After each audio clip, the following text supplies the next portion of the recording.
If you are having coffee with me, I'll welcome you to my tangle of words and ask you to grab a seat. Be comfortable, but not too comfortable. How have you been keeping? Listen, do you hear that? The silence. A house where the kids have left for school. I had begun to miss that, and now I can change the TV to something other than cartoons. The pandemic has caused massive disruptions to the school calendar, and a week ago they announced schools will be opening starting today, that is the 7th of February.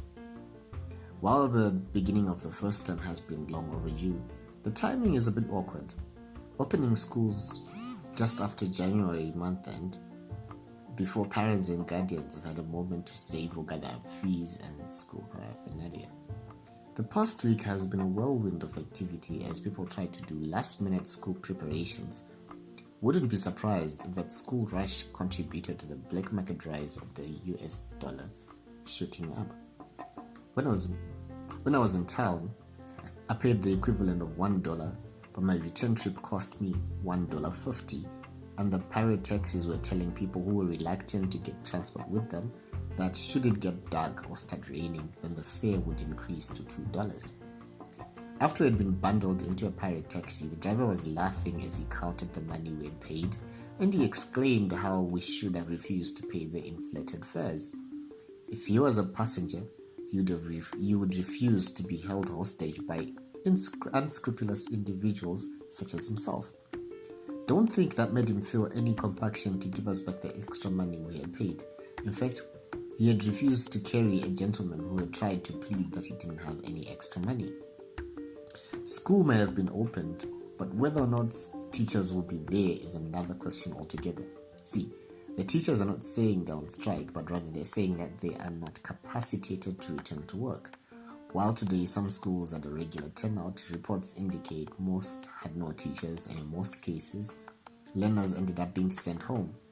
Teachers' unions are advocating that teachers will not return to schools until teachers start getting a salary of 540 United States dollars. The current teacher's salary is the equivalent of about $150 using the parallel market rate, which no one speaks of but everyone uses. According to Zimstats, the total consumptive poverty line for one person in January 2022 was 8,496 Zimbabwean dollars. Understanding the Zimbabwean situation is hard. While the inflation rate figures may have gone down, life has actually gotten more expensive. If you're having coffee with me, I'll tell you that headmasters also seem to have joined into the industrial action, alongside teachers in pressing the government to pay them in United States dollars, a development that could plunge the first term into chaos.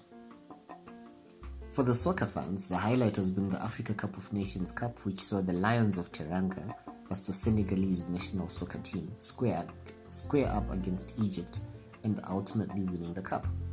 And in an interesting turn of events, the man of the match title went to the goalkeeper for Egypt. Then there was the tactless reporter asking what it meant to win the man of the match, even if his team had lost the match. Looks like Mother Nature decided to spare Southern Africa from Cyclone Batsirai that made landfall in Madagascar a few days ago, causing some massive devastation. Life goes on a little easier without the idea of a looming cyclone. What's been happening in your neck of the woods?